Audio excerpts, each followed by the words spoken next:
Hello and welcome to Sang Average. I haven't done a video in the longest time, I understand. The last one I did was... Actually, no, it's not really been that long, because the last one I did was Spring Equinox, wasn't it? So that's not too long for me. But yeah, today I thought I would mention the altar changes. This will probably be... I've lost count how many times I've rearranged this altar.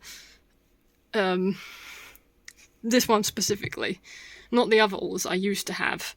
This particular altar specifically, I've changed it so many times since I've been living here. This will probably be like, what, the 12th, the 13th? Probably like somewhere around, like, version 13, somewhere around there. Which is actually kind of ironic. Because the number 13 has been following me a lot this week. But yeah. I thought I'd go through, and up here as well was changed, I thought I'd go through the new and improved altar tour. The occult shelf has changed significantly since my last video on it as well, and I've been meaning to do an update on it. So that will probably be a video in the future at some point. But first things first, we'll just move on to what we're doing here. I also have stored down there I have this goblet as well. That I got gifted, I think it was Christmas, and I thought, oh, this would make a really good, like, entity offering goblet. So...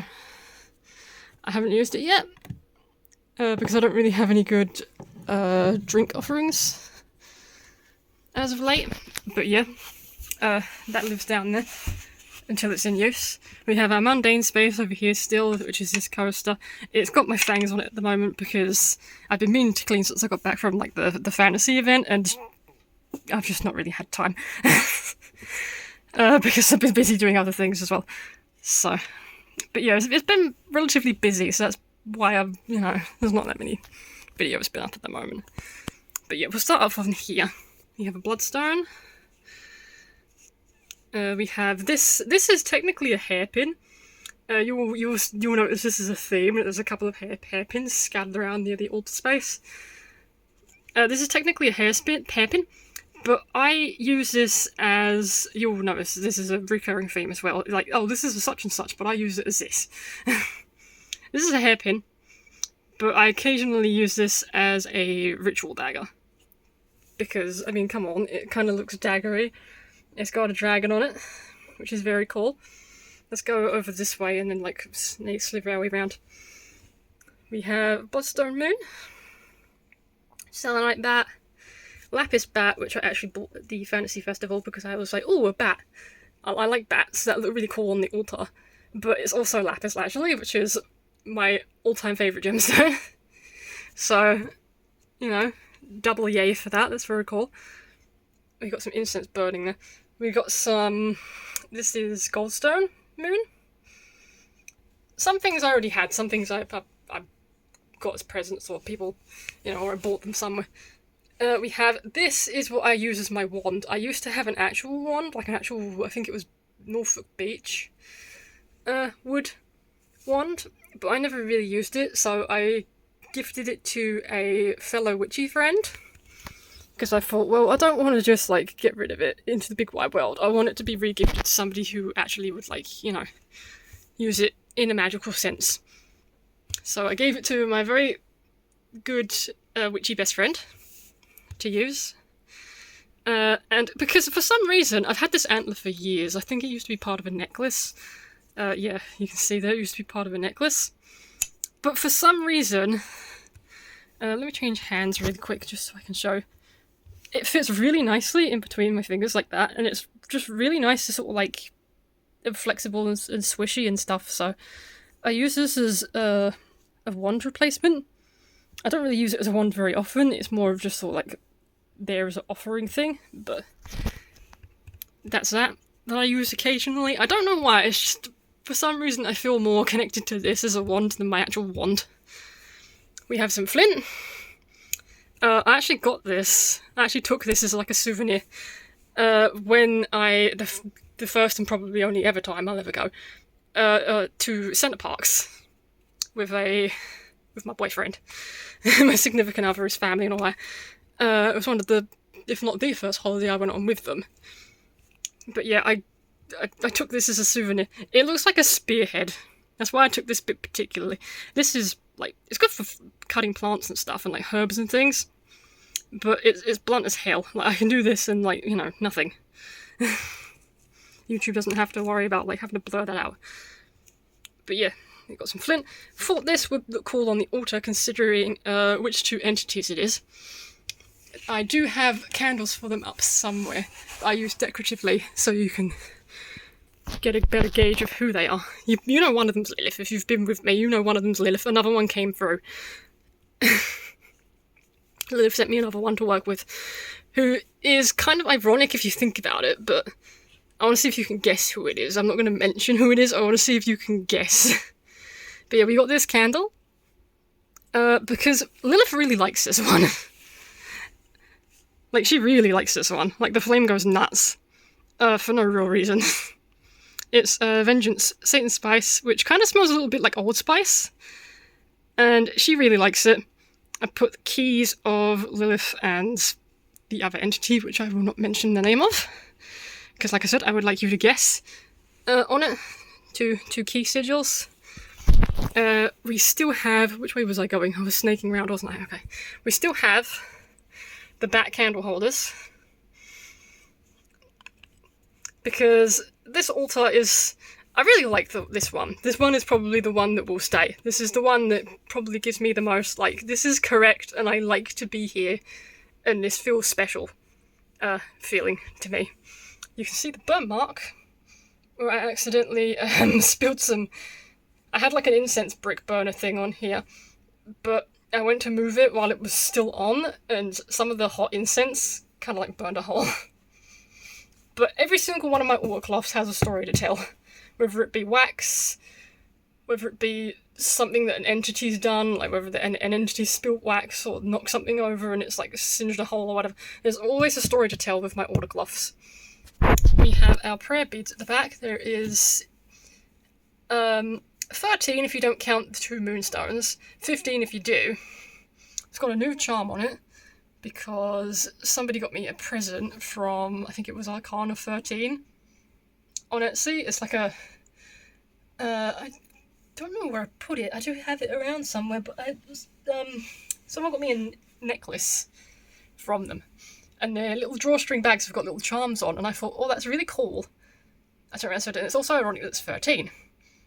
Because there's 13, not counting the moonstones, there's 13 beads on these. So I thought that would be quite ironic and cool to put on the prayer beads. I used to have like a little dancing vampire charm on it. I do still have that, but I use that for my charm reading bag now. Also, we have some... These were part of the D&D dice set. If you've watched the Happy Belated Birthday Sang Average, you might recognise these. These were the spare D6s. Because for some reason they give you 4. 3 bat-themed ones and one that's just got regular numbers. So I thought I'd keep the bat-themed ones and I'd use them as divination dice. I don't know if you can see there's 2 5s and a 3, which is 13. I didn't lay them out like this, I just rolled them on the dish, and it just gave me 13. And I thought that was ironic and funny, considering the amount of times 13 has come up recently, so I just left it. This, I bought at the Fantasy Festival, because I've always wanted one. It's a divination coin, it's got yes on one side, no on the other. You should ask it questions and you flip it, you know, just like a regular coin toss. This... nail file. I know it's a nail file, but I don't use it as a nail file. I don't really use nail files, to be honest with you.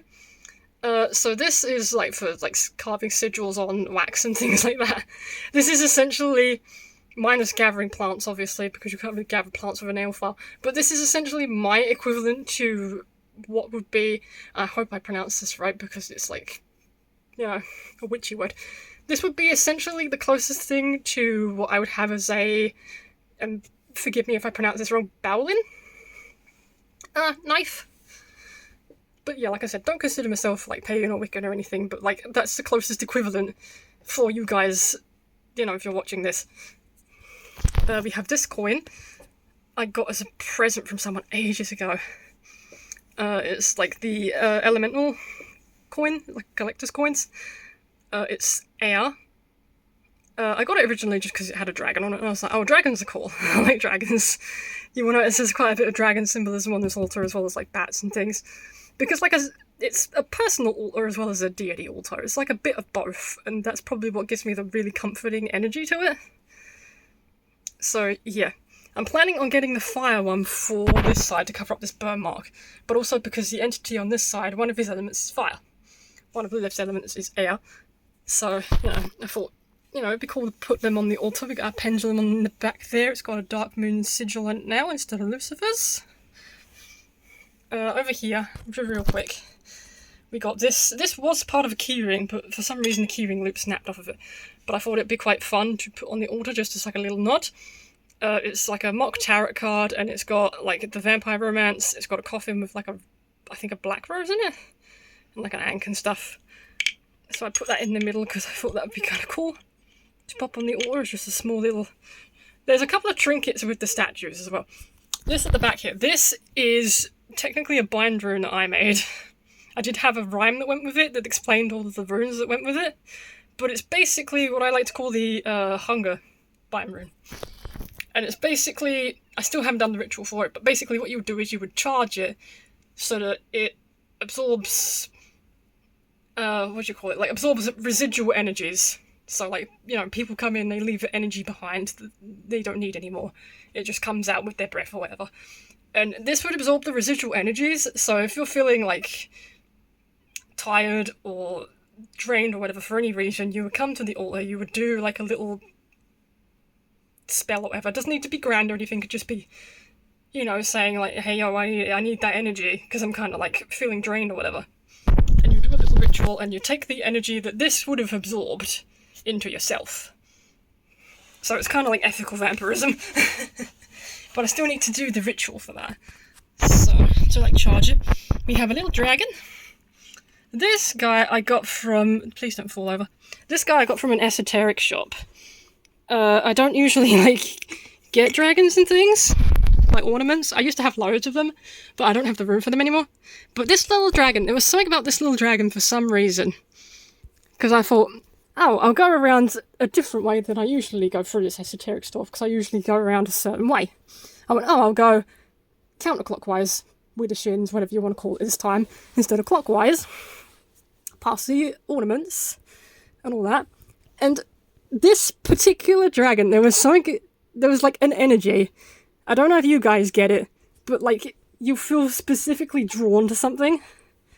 Like, it'll be sort of like I don't know how to describe it. It's like a little electric jolt.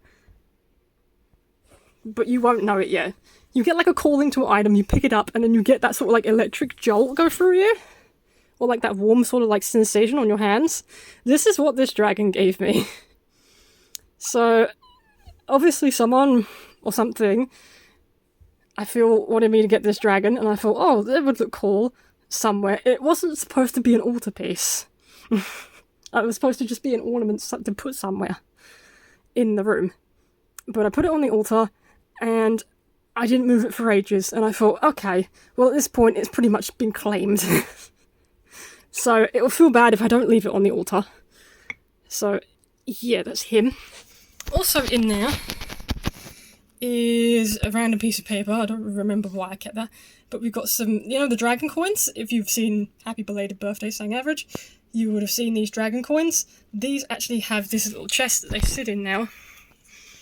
Almost like Obel, but not Orrible, if I'm pronouncing that right. Or like Ferryman's Payment. Kind of like that, but not really. But, there's a couple of necromantic-ish things on this altar, like the bones and stuff. So I thought it made sense to put on this altar as well. In the back we have the scrying mirror, which is a little awkward because I'm going to have to move some of this if I actually want to scry properly with it. But it's fine. It's got its place now. We got our Lilith statue. We've got our sigils up here. I'll explain him later. We've got the other entity on this side. So this isn't going to be a dead giveaway as to who it is. Because technically, this entity is often depicted as like, sort of like a Grim Reaper sort of depiction, sort of like Santa Muerte or whatever is depicted, sort of like a Grim Reaper-y sort of depiction. But when I was looking for statues for this entity when they came through, I was looking for statues for this entity, and I thought, oh yeah, you know, I feel an energy with them. I feel like they want to be worked with for a long time, so I'll be nice and I'll get them a statue. And I was gonna get them something like small and then upgrade.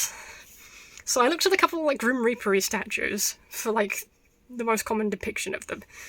And I was going through, and I didn't really like any of them, and a lot of them weren't in my price range at the time. Or it was Santa Muerte, obviously, or San La Muerte, whichever one. Lady Death or Mr. Death, whichever one. There was both.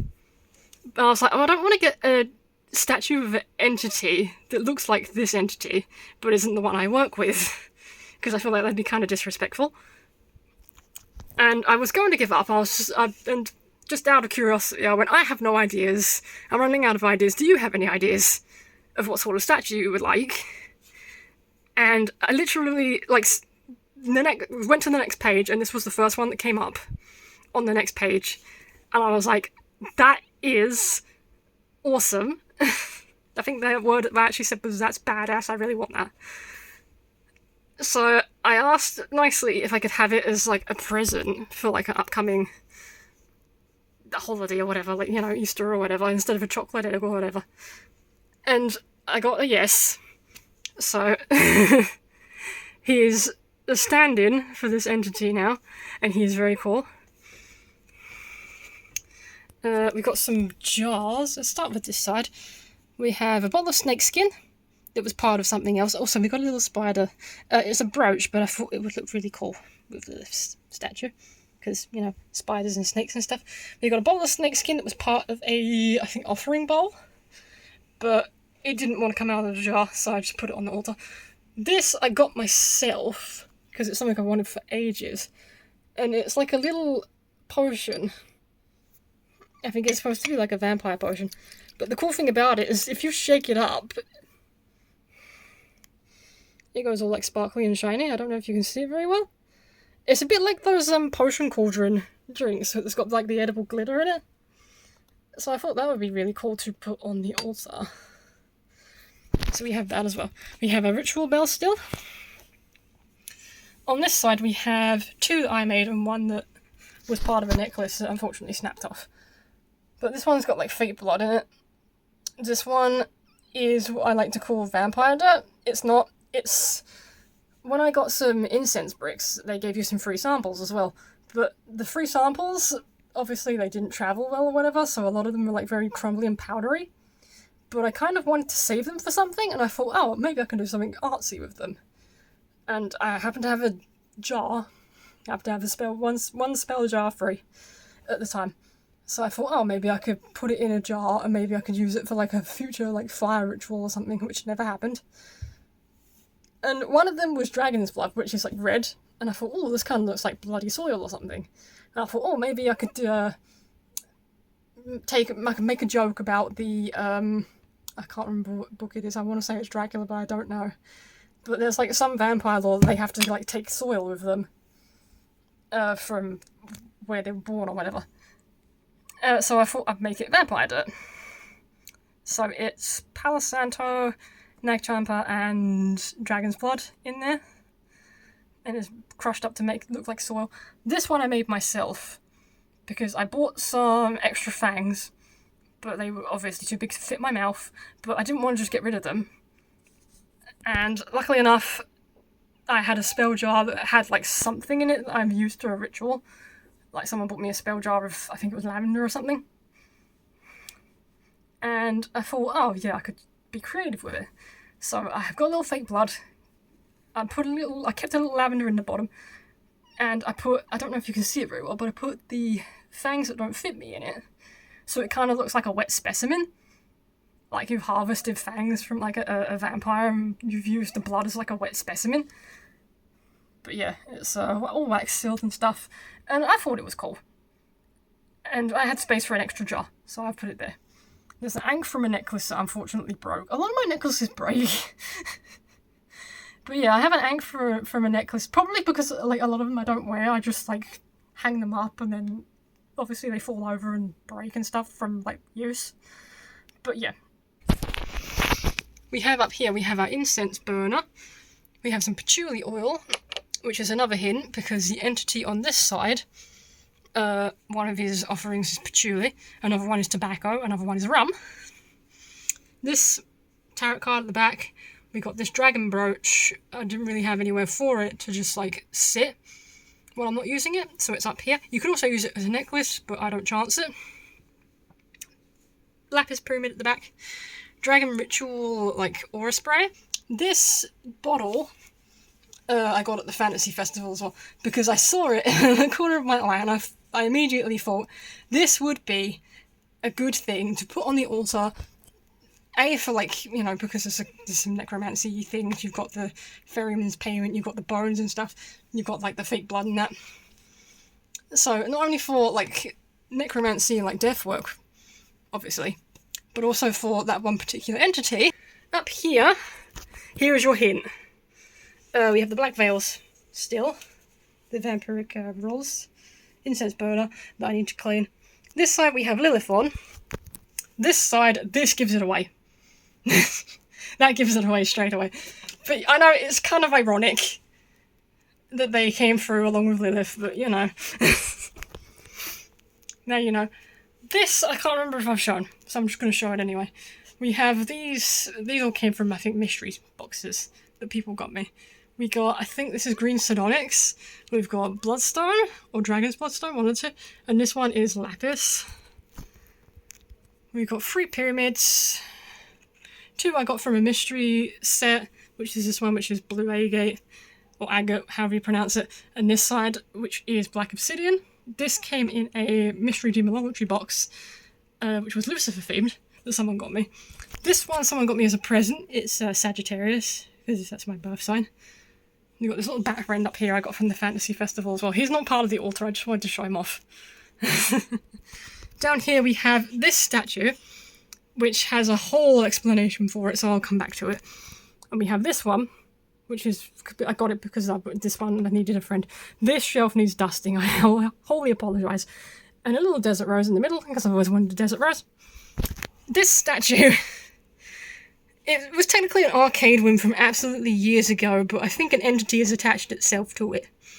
Because I wanted to get rid of it, but I felt compelled to keep it, and I think an entity is actually using it as a spirit home. I know it sounds really silly, but I think something has actually just like claimed it. They're just like, yeah, this is my house now. When you're not calling on me, I'm just going to use this to live in temporarily. So yeah, I have a spirit house.